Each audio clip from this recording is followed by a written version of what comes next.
नमस्कार बच्चों। देखिए हमारा अध्याय जो 9 था वो कंप्लीट हो चुका है। खाद्य उत्पादन में वृद्धि की कार्यनीति, यह अध्याय हमारा कंप्लीट हो चुका है। आज हम इसके जो प्रश्न दिए हुए हैं उनके उत्तरों की बात करने वाले हैं। बाकी 9वां चैप्टर जो है वो पूरा आपका 7 भाग के अंदर कंप्लीट हो चुका था। देखिए अभ्यास के अंतर्गत दिए गए प्रश्नों की बात करते हैं। कौन कौन से प्रश्न दिए हुए हैं। पहला प्रश्न दिया हुआ है, मानव कल्याण में पशु पालन की भूमिका की संक्षेप में व्याख्या कीजिए। तो देखिए मानव कल्याण में पशुपालन की भूमिका की संक्षेप में व्याख्या, ये प्रश्न क्या कह रहा है कि पशुपालन किस प्रकार से मानव जीवन में उपयोगी है। तो सभी को पता है पशुपालन जो है गाय भैंस सूअर घोड़ा भेड़ ऊँट बकरी आदि जो है वो एक मानव के लिए बहुत ज़रूरी है। ये क्या है, मानव के लिए बहुत ज़रूरी है। क्या क्या काम आते हैं। इसके अलावा भी ये व्यवसाय का भी काम करते हैं, जैसे मधुमक्खी रेशम कीट झींगा केकड़ा मछली पक्षी सूअर भेड़ ऊँट आदि का प्रयोग उनके उत्पादों जैसे दूध अंडे मांस ऊन रेशम शहद आदि प्राप्त करने के लिए भी किया जाता है। तो कहने का मतलब है पशुपालन क्या काम करता है वो आपको लिखना है। इसी प्रकार बात करें डेयरी उद्योग की, तो डेयरी उद्योग भी कुक्कुट पालन उद्योग मधुमक्खी पालन उद्योग ये हम लोग पूरा का पूरा जो है वो पढ़ चुके हैं। तो इसको भी आपको ध्यान में रखना है। तो ये मैं अच्छी तरह से आपको मैंने करवाया था और आपके नोट्स में भी अवेलेबल है। इसके बाद हम बात करते हैं दूसरा प्रश्न, यदि आपके परिवार के पास एक डेयरी फार्म है, अगर आपके परिवार के पास एक डेयरी फार्म है, ठीक है, तब आप दूध उत्पादन में उसकी गुणवत्ता मात्रा में सुधार लाने के लिए कौन कौन से उपाय करेंगे। प्यारे बच्चों, दूध उत्पादन में बढ़ोतरी के या सुधार के ये उपाय पूछ रहा है।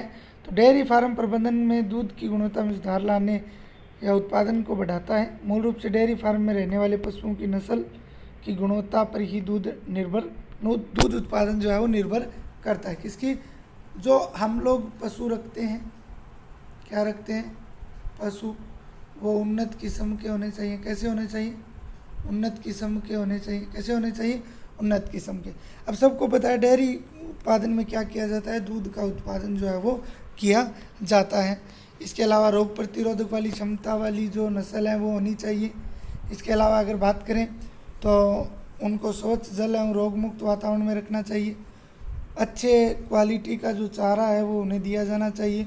ठीक है, ये सब बातें जो है आपको इसमें लिखनी है। इसके अलावा तीसरे प्रश्न की बात करें, नस्ल शब्द से आप क्या समझते हैं। पशु प्रजनन के क्या उद्देश्य हैं। प्यारे बच्चों, नस्ल ब्रीड बोलते हैं इसको इंग्लिश में, ब्रीड। ठीक है, पशुओं का वह समूह है। कई बार प्रश्न ये आया हुआ है, ध्यान रखना, नस्ल इम्पोर्टेंट लगा लेना इसको। पशुओं का वह समूह है जो वंश तथा सामान्य लक्षणों जैसे सामान्य दिखावट आकृति आकार स्वरूपण आदि में समान हो, वो एक ही नस्ल के होते हैं। जैसे अगर बात करें राठी गाय, दूसरी राठी गाय, ये एक ही नस्ल है। क्या है, एक ही नस्ल के होते हैं। इसके बाद अगर बात करें इसमें पशु प्रजनन का उद्देश्य, तो ये मेरे बहुत सारे आपको लिखाए हुए हैं। पशुपालन का एक महत्वपूर्ण पहलू है। पशु प्रजनन का उद्देश्य पशुओं के उत्पादन को बढ़ाना है, उनके उत्पादों की वांछित गुणवत्ता में सुधार करना है। ठीक है, ये सब बातें आप लोग लिख सकते हो। पशु प्रजनन के लिए प्रयोग में लाई जाने वाली विधियों के नाम बताइए। आपके अनुसार कौन सी विधि सर्वोत्तम है और क्यों। देखिए पशु प्रजनन की विधियाँ, प्रजनन की विधियों से मैंने एक टॉपिक करवाया था, प्रजनन की विधियाँ, और आपको 5 विधियाँ बताई थी। कौन कौन सी विधियाँ थी वो, अंतः प्रजनन बही प्रजनन, ठीक है, अंतः प्रजनन बही प्रजनन।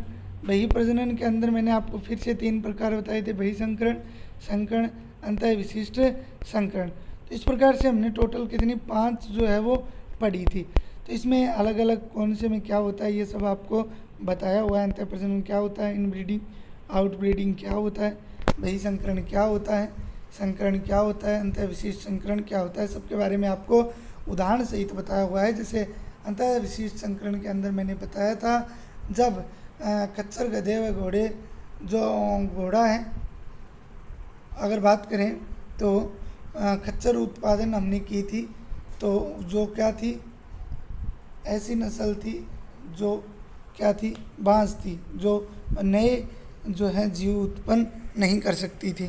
इसके अलावा हमने बात की थी संकरण के अंदर भेड़ की बात की थी, मेरिनोरैम्स और बीकानेरी भेड़ की बात की थी बहिसंकरण के अंदर, ठीक है।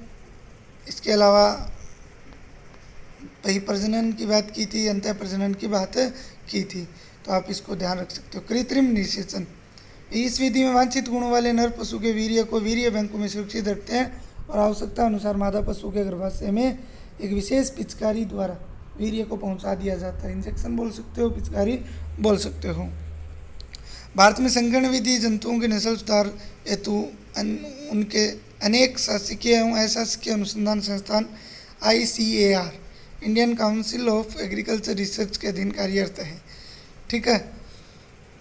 सर्वोत्तम की बात करें तो कृत्रिम वीर्य सेचन सबसे अधिक सर्वोत्तम विधि है, याद रख लेना इसको। आर्टिफिशियल इंसेमिनेशन, मैंने बताया था उस time, artificial insemination, artificial insemination जो है वो महत्वपूर्ण है। मधुमक्खी पालन से आप क्या समझते हैं, हमारे जीवन में इसका क्या महत्व है? तो प्यारे बच्चों, ये 2018 में प्रश्न आया हुआ है। क्या प्रश्न आया हुआ है? मधुमक्खियों द्वारा निर्माण किए जाने वाले प्रमुख उत्पादों के नाम बताइए। तो शहद और मोम, ठीक है। तो 2018 में ये प्रश्न आया हुआ है। मधुमक्खी पालन आपको मैंने पूरा करवा दिया था। इसे मौन पालन भी कहा जाता है, एपीकल्चर भी बोला जाता है। शहद और मोम इससे प्राप्त होते हैं। खाद्य उत्पादन को बढ़ाने में मत्स्य की भूमिका की विवेचना कीजिए। तो भाई मत्स्य पालन की बात की थी, किस प्रकार से ये बढ़ाता है, तो ये आपको पूरा बताया था।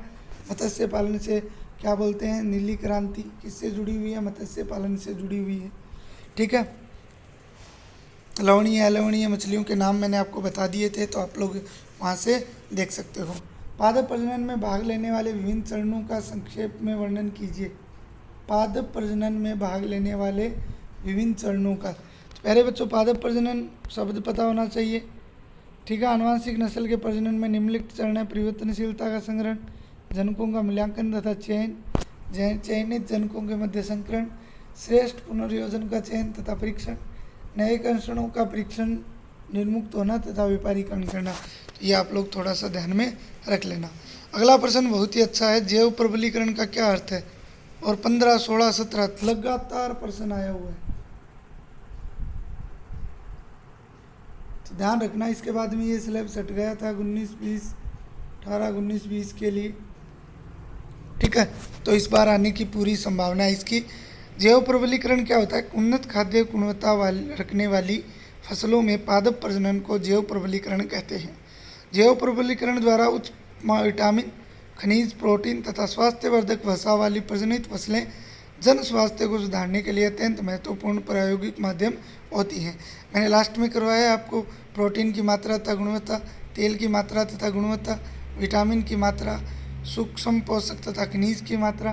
कल ये टॉपिक हमने पढ़ा है पूरा, ठीक है ना, जिसमें खाद्य पदार्थों में उत्पादन में पादप प्रजनन, तो वही है ये, ठीक है। उसके बारे में आप लोगों को ये लिखना है,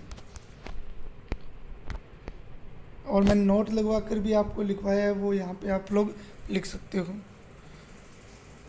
भारतीय कृषि अनुसंधान नई दिल्ली में प्रचुर मात्रा में विटामिन और खनिज वाली सब्जियां विकसित की गई, ये बात भी मैंने आपको बता दी थी। प्रश्न नंबर 9, विषाणु मुक्त पादप तैयार करने के लिए पादप का कौन सा भाग अधिक उपयुक्त रहता है? तो कौन सा भाग, विभोजक भाग जो है वो सबसे उपयुक्त रहता है, बात बता दी गई है। सूक्ष्म प्रवर्धन द्वारा पादपों के उत्पादन में मुख्य लाभ है। सूक्ष्म प्रवर्धन में आपको बता चुका हूँ, सोमाक्लोन शब्द भी हम लोग पढ़ चुके हैं, प्रोटोप्लास्ट सेलेन शब्द भी हम लोग पढ़ चुके हैं, ठीक है। ये रहा प्रोटोप्लास्ट सेलेन, तो ये आपको मैं लास्ट वीडियो के अंदर बता चुका हूँ। इसके बाद में पत्ती में कर्तोत्तक भाग, कर्तोत्तक क्या होता है? जो उत्तक संवर्धन के लिए हम भाग लेते हैं पादप का, वह कर्तोत्तक होता है। प्रवर्धन माध्यम, जिस माध्यम का प्रयोग किया जाता है विभिन्न घटकों का पता लगाओ, तो एक्सप्लांट, एक्सप्लांट कर्तोत्तक को ही बोलते हैं। शीरस्थ या कक्षस्थ कलिकाओं का भाग। संवर्धन माध्यम, भाई पहले तो हमें एक्सप्लांट चाहिएगा, ठीक है, बाद में हमें कल्चर मीडियम चाहिएगा, मतलब जिस पे हम संवर्धित करते हैं, सुक्रोज है, कार्बनिक लवण, विटामिन, एमिनो, फिर वृद्धि नियंत्रक हार्मोन जो होते हैं ऑक्सीटोसिन है, साइटोकाइनिन है, इनकी आवश्यकता पड़ेगी। इसके बाद में सस्य पादपों के किन्हीं 5 संकर किस्मों के नाम बताइए। भाई सस्य जो फसल है, सस्य किसे बोलते हैं? फसल पादपों के।